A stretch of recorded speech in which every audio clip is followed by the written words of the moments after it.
So what's up mga master, for today's adventure ay dumayo tayo dito sa Hubangon. At sobrang patsada talaga ng view dito dahil may basakan pa at kita-kita pa yung mga bundok. Medyo sudlunon pa nga ang baybay dito at buti na lang ang nakapasok yung mga motor natin at nakaparking tayo dito malapit sa baybay. At kaunti na lang ang babaklayin natin at makakaabot na tayo doon sa baybay. Kaya susunod na tayo sa mga kasamahan natin dahil naguna-una na sila sa pagbaklay. At sobrang plaster din pala ng spot na to mga master dahil pagdating natin sa unahan ay may mga upuan pa at ayos na ayos din kapag gusto mong maligo dito dahil plaster ng plaster talaga. At kapag tumataob ay nasa silong lang talaga yung tubig at pwede kang maglukso-lukso dyan sa silong at magtibugsaw-tibugsaw. Buti na lang ay may amigo si bro na taga dito at inubanan kami at testingan natin yung dagat nila kung may marami ba talagang isda. Bali first time nga pala namin mag-dive dito at nasa atubakan lang yung Mantiga Island na pinuntahan natin nung nakaraang adventure.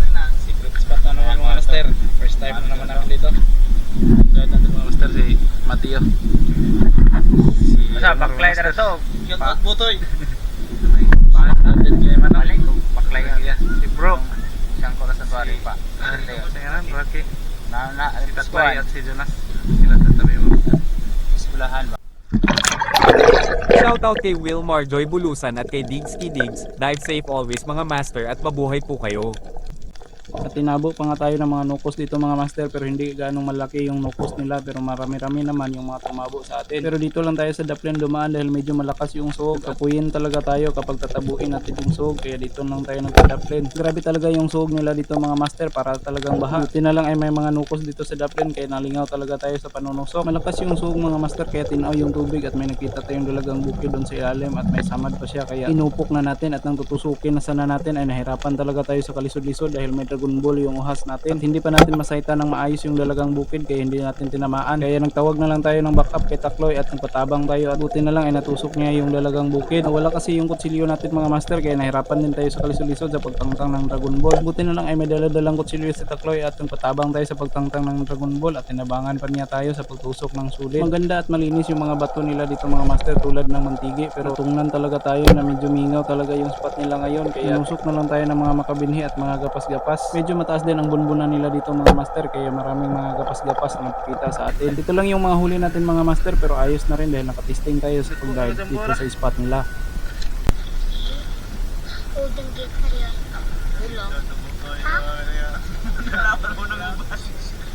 Nayagay ninyo. At ito naman yung pangalawang dive namin mga master at binilikan namin ang tungatok dahil lumaghan na daw yung mga isda sabi ni Jason. Medyo taob pa nga mga master pero ayos na rin dahil sobrang tinaw at sobrang linaw naman ang tubig. Pero napakalalim. Taob. Right here.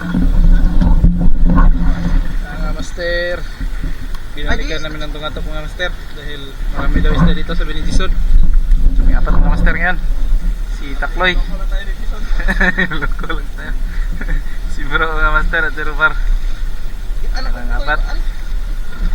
As you can see mga master ay sobrang tinaw talaga ng tubig at sana lang ay sobrang daghan din ng mga isda na magpapakita sa atin. At may buntot pa nga na gumimaw kaya sinilip natin pero paglingi natin sa kilid ay may needlefish tayong nakita. At binalikan na nga natin yung needlefish at tinupok natin at medyo buhi pa yung needlefish dahil medyo naglihok-lihok pa siya. Hindi ako sigurado kung anong nangyari sa kanya. Siguro ay may nakapana dito kaninang umaga. At andyan na naman ang sobrang daghan ng mga ito at sobrang tinaw talaga ng tubig dito dahil bumali na yung suog pero ang problema natin dito ay mahirapan tayo sa paglangoy dahil natatabo natin yung suog. At tunguhan na naman tayo ng sobrang daghan ng mga swaki at sobrang dagko talaga ng mga swaki dito at nakatungtong lang sila sa mga bato. At habang nanguha tayo ng mga swaki ay naglili din tayo sa mga bato at may mga isda din tayo nakita at tinusok na rin natin. As you can see mga master, sobrang daghan talaga ng mga swaki dito at nagabay-abay lang talaga sila. Kaya yung medyo dagko lang ng mga swaki ang kinuha natin dahil mapupuno talaga yung buyot natin pag kinuha natin yung lahat ng mga swaki. At tamang pili-pili lang tayo ng mga swaki dito at kapag may nalalabihan tayong mga isda hindi talaga natin papasayluin. Dito lang kasi tayo sa Daplin dumaan habang natatabo pa natin yung suog. Maya-maya pagbalik natin ay pupunta na tayo sa medyo malalim dahil pauyo na yung suog at hindi na tayo kakapuyin. At napansin ko lang din mga master bukod sa tuminaw yung tubig dahil sa suog ay nawala yung mga lumot dito pati yung mga samo at sobrang hinlo na talagang tingnan. Kaya siguro yung mga isda ay unti-unti nang sumaka at itong mga maliliit na mga talagbago ay lumipat na rin dito sa Daplin. Unti na rin kasi ang nagda-dive dito mga master dahil bumalik na sa dati ang dagat doon sa amin at luminaw na. Kaya sobrang daghan talaga ng mga huli ni Jason dito at sobrang daghan ng mga nahuhuli niya mga pugita, mga pusit at mga malalaking isda. Napansin ko rin mga master na sumaka na yung mga maliliit na lambana. Sobrang daghan talaga nila mga master, nagpanon-panon pa talaga sila at sobrang daghan ang natabo natin, pero wala tayong natusok kahit isa dahil sobrang lisod talaga nilang tirahan. Naalala ko tuloy noon mga master, nung bago pa lang ako nagsugod sa pamamana ay sobrang lipay ko na talaga kapag nakakita ako ng ganito kalaki ay hindi ko talaga pinapasaylo at sinunod-sunod ko talaga kahit saan pa siya magpunta at hindi ko talaga uundangan hanggang sa akin siyang mahuli. Pero ngayon mga master, kapag hindi ko natusok ay pinapasagdan ko na lang at yung iba ay hindi ko na talaga tinutusok. At paglili natin dito sa ilalim ng bato ay may nakita tayong danggit na pahiyad-hayad kaya binirahan agad natin. Medyo malapad na rin ang danggit na ito at malapad na rin ang kanyang tinik. Bantay-bantay ka lang talaga na hindi ka matinik dahil ito yung pinakala na uri ng danggit. At papabalik na nga kami mga master at unti-unti na tayong bumalhin dito sa malalim. At dahil sa sobrang tinaw ng tubig ay madali lang natin nanawin yung mga isda at hindi na natin kailangan palaging mag-upo. At pati rin yung mga budbud na ito ay kitang-kita doon sa ilalim kaya madali lang talaga nating makita yung mga isda. Grabe mga master, sobrang blessed talaga namin sa spot namin dahil sobrang daghan talaga ng mga budbud dito. At kapag nagda-dive kami dito ay hindi talaga kami nagzi-zero sa mga budbud. At nakakita din tayo ng dalagang bukid pero medyo malikot yung dalagang bukid na ito kaya hindi na natin pinugos. Nasa Bayti Kadupa na kasi tayo at baka ma-short pa tayo. At ito na mga master, nakuratan talaga tayo sa nukos na ito dahil nag-itom-itom talaga doon sa ilalim nang dumaan siya sa ilaw ng flashlight natin. At muntik pa tayong maikiyasan ng nukos na ito dahil nang blinker natin kanina ay natakot siya at biglang humarurot. Buti na lang talaga ay hindi natin inundangan sa pagsunod at doon pala sa medyo mabaw na bahagi siya pumunta. Dahil kung doon siya sa kantel pumunta ay hindi na talaga natin masusundan. Grabe talaga mga master, sobrang dako talaga ng nukos na ito. Pero siguro yung pinakamalaki sa lahat ng malaking nukos na nahuli natin. Pero mas malaki pa dito yung nukos na nahuli ni Dasoy. Siguro nasa mga 2 kilos yung nukos na nahuli ni Dasoy. Sobrang dagko talaga ng mga nukos dito sa spot na ito at ganito rin siguro kadako yung nahuli ni Butoy. Nakita natin yung anak niya at baka magmahay pa yung anak niya kaya sinama na rin natin. Sobrang daghan talaga ng mga nukos dito kaya sobrang daghan din ng mga nahuhuli ni Jason. Dito na naman tayo sa Bayti Kadupa mga master at may nakita tayong budbud doon sa ilalim. Kaya hindi na tayo nagpadugay-dugay at inupok na agad natin yung budbud. Pero dahil medyo nagatubang yung budbud sa atin kaya hindi natin tinamaan ng maayos at nakabitas pa nga yung budbud at nakabuhi pa siya. Hindi pa tayo nakarecover ang hangin at kinulbaan pa tayo dahil baka manaog yung budbud doon sa ilalim ng kantil kaya tinawag natin yung kasama natin. Akala pa nga natin si Rumar yung abay natin pero si Takloy pala. Buti sana kung si Rumar yung natawag natin dahil sanay na si Rumar sa pagkamang-kamang doon sa ilalim ng kantil. At buti na lang talaga ay naabot ni Takloy yung budbud doon sa ilalim. Sabi pa nga ni Takloy ay muna-muna na nga talaga daw yung ginawa niya. Muntik pa siyang makainom ng tubig. Pero pasalamat pa rin tayo kay Takloy dahil hindi na sayang yung budbud natin. Nagrabihan na kasi siya at tumatagas pa siya kaya mamamatay din siya kapag hindi natin nakuha. Mas mabuti talaga mga master na may kauban ka sa pagdadive dahil kapag nangangailangan ka ng tabang ay may tatabang sa'yo. At nandito na pala si Rumar dito sa unahan. May dala-dala pa siyang buya sa kanyang spear gun at bagong-bago pa yung spear gun niya. Magkapareho lang pala kami ng spear gun maker. Another obra by David Jr. Bakulanta. Pero hindi ito yung spear gun na to mga master, yung malaking spear gun natin. Hayaan yung mga master, sa susunod na episode ay papakita natin yung kakaibang trigger niya. At nandito na naman tayo sa bunbunan at may nakita tayong maliit na kutob. Hindi ako sigurado mga master kung kutob ba ito o kabalyas. Pero ang alam ko lang ay panagsa lang talaga magpakita ang isdang ito. At dito pa rin sa bunbunan ay may nakita na naman tayong isang tribali. Medyo malikot yung tribali at malakas pa yung sug kaya nahirapan talaga tayo sa pagbukod ng isdang ito. At nang malapitan na natin ang isdang ito ay sobrang galing pala niyang lumikay. Nagseminar siguro ang isdang ito sa paglikay-likay at nahirapan talaga tayo sa pagtusok. Kaya ginukod-gukod na naman natin at hindi natin talaga inundangan sa pagsunod-sunod. Pero sobrang galing talaga niyang lumikay at kinakapoy-kapoy na tayo sa pagsunod-sunod kaya pinabayaan na lang natin. At pagdating natin sa unahan ay nakita na naman tayong malaking needlefish. Pero nagdalong isip tayo at nahadlok talaga dahil baka isang sipyat lang tayo pa yung matusok. At dahan-dahan talaga nating dinuulan at inusok. At nang matusok na natin ay nag-advance talaga tayong lumikay dahil baka dito siya humarurot patungo sa atin. Pero nang tignan muli natin yung ating pana ay hindi pala natin natusok. At paahon na nga kami at may nalabihan pa tayong lionfish kaya hindi na natin pinasaylo. Medyo malaki na rin ang lionfish na ito at paborito talaga ito ni madam at sobrang lamig talaga ng isdang ito. At aahon na nga tayo mga master at tara na tingnan natin yung aming mga huli.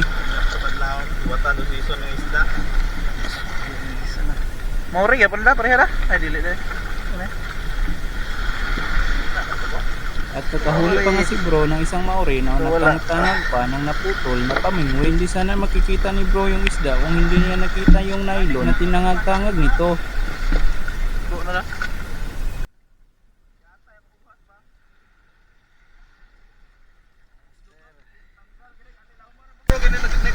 Nagkuha isda, missing. At ito yung pusit na natusok natin kanina mga master. Medyo lumabaw na nga siya sa ating kapay.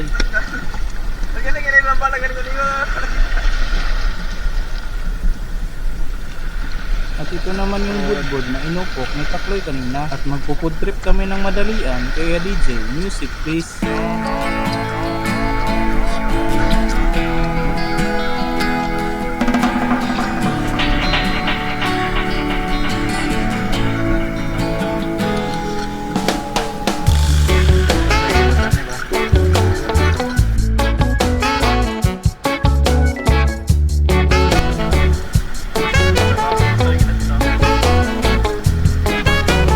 Oh, natuwa na.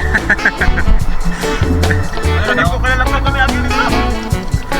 Saan? Hindi ko siya nagkukulang to. Lalat sa mga to.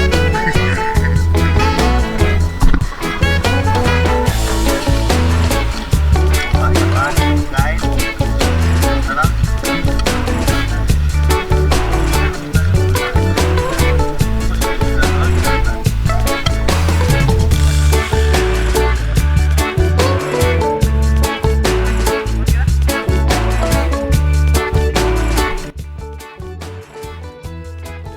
At ito na nga yung record breaker na pusit natin mga master. Siguro sa susunod ay subukan naman nating magbenta. Sana ay nag-enjoy kayo sa panonood at kita-kits ulit tayo hanggang sa susunod na mga episode.